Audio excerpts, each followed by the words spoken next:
एक छोटे से गांव में सखुबाई नाम की औरत रहा करती थी।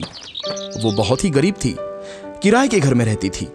उसके पति को गुजरे 2 साल हो गए थे। उसे एक लड़का भी था, उसका नाम था राजेश। वो पढ़ाई में बहुत ही होशियार था। पति के गुजरने के बाद घर चलने की सारी जिम्मेदारी सखुबाई के कंधों पर आई थी। साथ में राजेश की पढ़ाई का बोझ भी था। सखुबाई हमेशा सोचती कि उसका बेटा एक दिन बड़ा अफसर बने। सखुबाई जब काम करती तो राजेश भी उसके साथ जाता। सखुबाई लोगों के घर जाकर बर्तन मांजती तो कहीं खाना बना देती, तो राजेश बैठे बैठे लोगों के घर आए अखबार को बड़े ध्यान से पढ़ता। एक दिन जब राजेश अखबार पढ़ने लगा तो एक मालकिन ने बड़ी कुत्सित से कहा, अरे राजेश, अखबार पढ़ के क्या तू बड़ा अफसर बन जाएगा? इससे अच्छा तो माँ के काम में हाथ बटा, कम से कम उससे कुछ मदद तो हो जाएगी। इस पर राजेश बोला, मालकिन, मुझे बड़ा अफसर बनना है, कलेक्टर बनना है। हम किताबें नहीं ले सकते, इसलिए ज्यादा ज्ञान के लिए मैं अखबार पढ़ता हूँ। मालकिन बोली, तुम और कलेक्टर शक्ल देखी है आपने? और मालकिन जोर जोर से हंसने लगी। सखुबाई को यह बात बहुत बुरी लगी और वो दोनों वहां से चले गए। फिर सखुबाई ने शादियों में रोटी बनाने का काम शुरू किया। वो अकेली ही 15-20 किलो की रोटियां बनाती थी। इसके लिए वो सुबह 3 बजे ही अपना काम शुरू कर देती थी। उसके साथ राजेश भी उठता था और माँ को मदद करके अपनी पढ़ाई करता था। एक दिन अचानक मकान मालिक उनके पास आए और बोले, क्या सखुबाई, तुम और तुम्हारा बेटा 3 बजे ही उठ जाते हो और ये लाइट जलाते हो? बिजली का बिल ज्यादा आ रहा है तुम्हारी वजह से। एक तो बिल ज्यादा दिया करो या फिर कमरा खाली कर दो। और मकान मालिक गुस्से से वहां से चले गए। फिर राजेश ने लालटेन जलाई और पढ़ाई करने लगा। माँ भी उस प्रकाश में रोटियां करने लगी।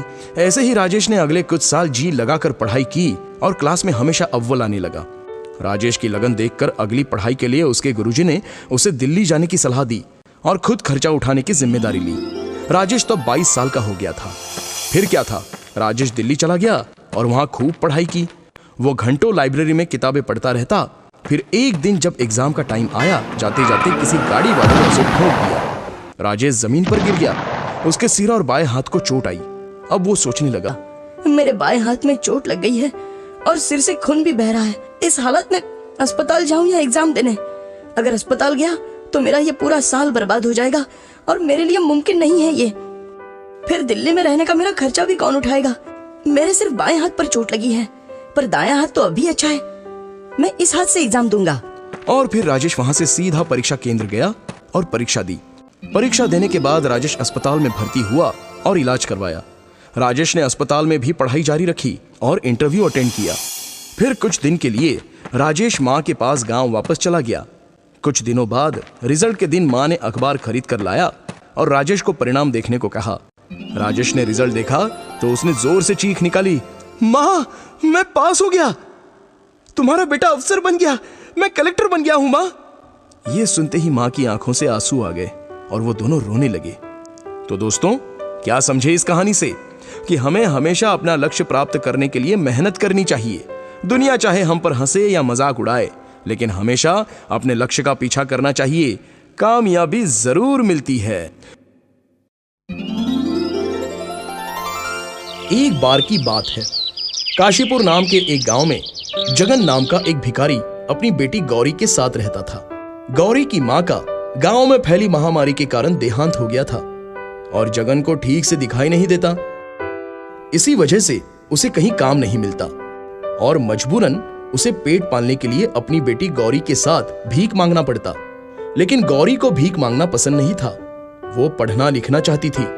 जब भी गौरी पिता के संग गांव के सेठानी के घर भीख मांगने पहुंचती तो वहां उनके बेटे राजू को पढ़ते लिखते देख उसे खुद के लिए बहुत बुरा लगता और ये देख सेठानी ताने देते हुए कहती, हरिया, देख दरवाजे पे फिर से वही भिखारी होगा। कुछ भीख देकर उसे भगा जल्दी से।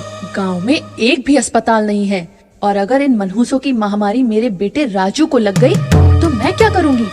ये सुन दोनों दुखी होकर वहां से चले गए। तब गौरी ने कहा, पिताजी, सारा गांव हमसे दूर क्यों भागता है? क्या हम बुरे लोग हैं? तो पिताजी ने कहा, अरे नहीं बेटा, बुराई तो हमारी गरीबी और इनकी सोच में है। पिताजी, एक दिन मैं डॉक्टर बनकर आपकी आंखों का इलाज करूंगी। मैं इस गांव में एक अस्पताल भी खोलूंगी। बेटी, हमारे लिए तो 2 वक्त की रोटी जुटाना ही बड़ा कठिन है।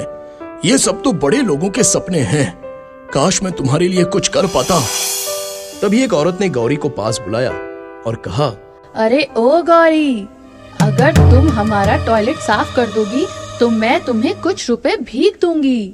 गौरी ने उनकी बात मानी और उनका टॉयलेट साफ कर दिया। लेकिन गौरी को ये बात बहुत ही बुरी लगी। तभी गौरी ने यह फैसला कर लिया कि वो डॉक्टर बनेगी। गौरी ने अपने पिता को मंदिर के बाहर रहीम चाचा के पास बिठा दिया और वो खुद कई दिनों तक खिलौने गांव में बेचकर पैसे कमाने लगी। और फिर एक दिन गांव के शिक्षिका रेनू दीदी से मिलकर वो गांव के सरकारी स्कूल में पढ़ने जाने लगी। अब गौरी रोज स्कूल से आने के बाद खिलौने बेचती और पैसे कमाती और अपने पिता की देखभाल करती। गौरी रात रात भर जग कर पढ़ाई किया करती और हमेशा अच्छे अंकों से पास होती। गौरी की हिम्मत और सफलता देख सेठानी और अन्य गांव के लोग सभी हैरान थे और वो जगन और गौरी से जलने भी लगे थे। पता नहीं ये भिखारन पढ़ लिखकर कौन सा डॉक्टर कलेक्टर बन जाएगी, मैं अभी देखती हूँ।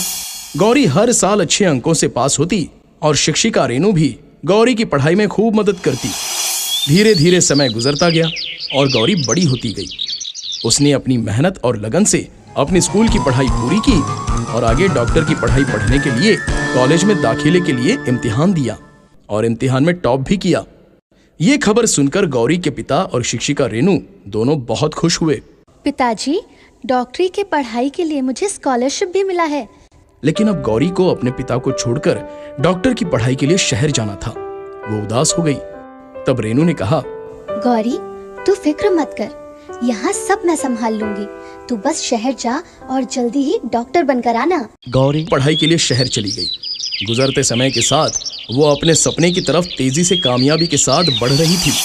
कई दिनों तक उसकी कोई खोज खबर नहीं आई। कुछ साल बाद गांव में दोबारा महामारी की बीमारी तेजी से फैल गई और रेनू के पिता सहित सेठानी और उसका बेटा राजू सभी बहुत बीमार हो गए और नगर के एक छोटे से सरकारी अस्पताल में पड़े रहे। पर कई दिनों से कोई डॉक्टर नहीं आया। सब बहुत दुखी और उदास भगवान से जिंदगी की प्रार्थना करने लगे। तभी एक नर्स ने सभी को खबर दी, अब तुम लोगों को चिंता करने की जरूरत नहीं। आज सरकार की तरफ से शहर की सबसे बड़ी डॉक्टर साहिबा आपका इलाज करने आने वाली हैं। ये खबर सुन गांव वाले बहुत खुश हो गए। तभी हॉस्पिटल के सामने एक कार आकर रुकी और उसमें से एक डॉक्टर उतरी।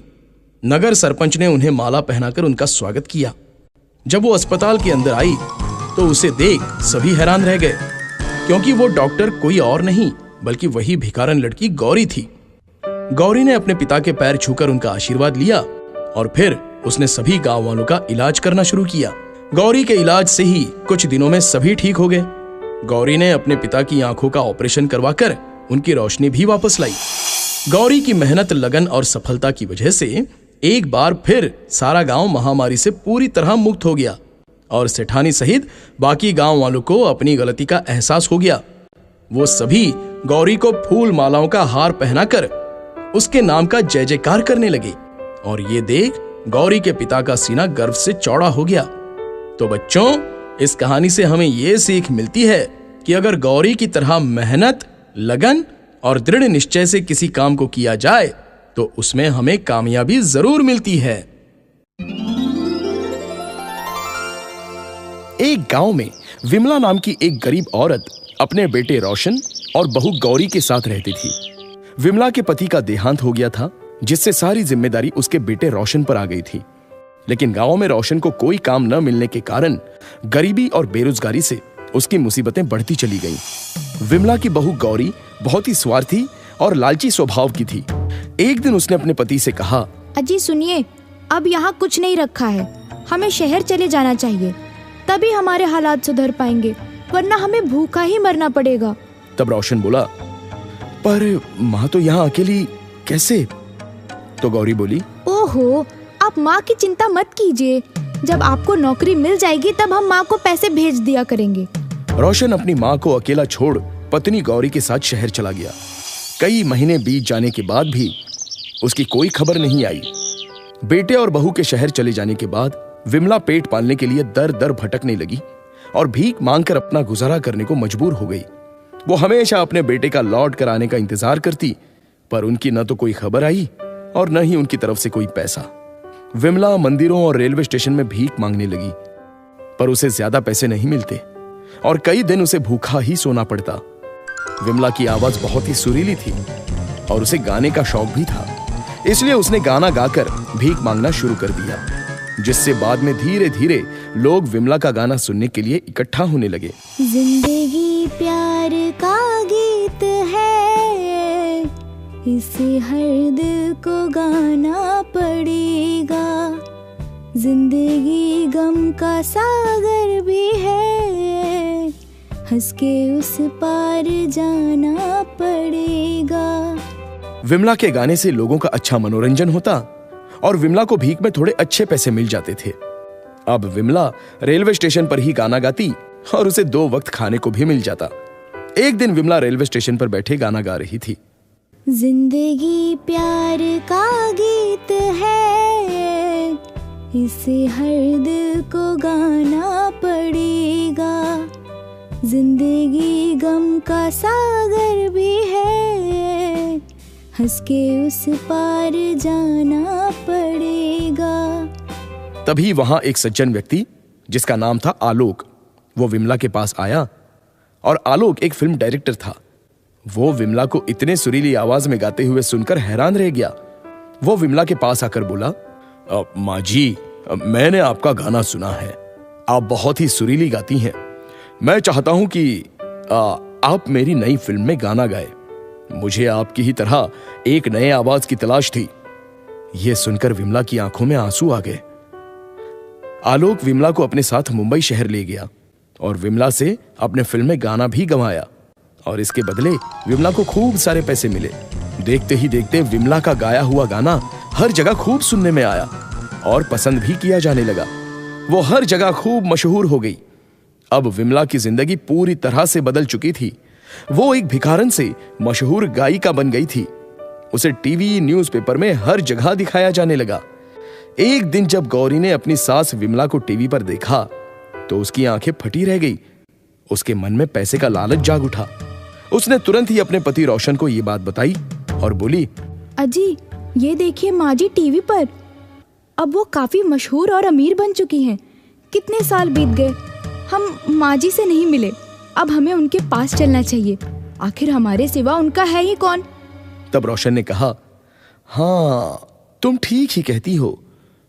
रोशन और गौरी दोनों विमला के पास पहुंचे, जहां वो एक बड़े बंगले में रहती थी। सिक्योरिटी गार्ड ने दोनों को अंदर जाने से रोका।